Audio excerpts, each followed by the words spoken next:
You ask Tiger to solve. This deals with linear equations with one unknown.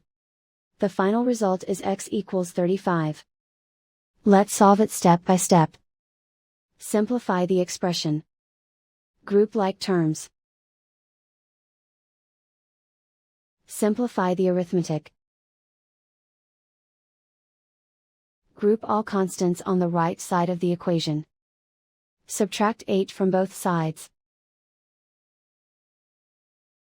Simplify the arithmetic.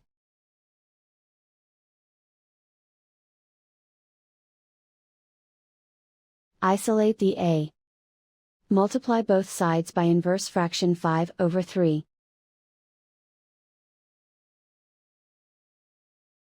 Group like terms.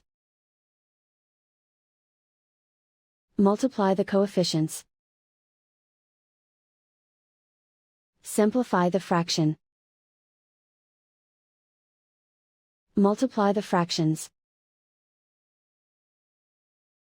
Simplify the arithmetic.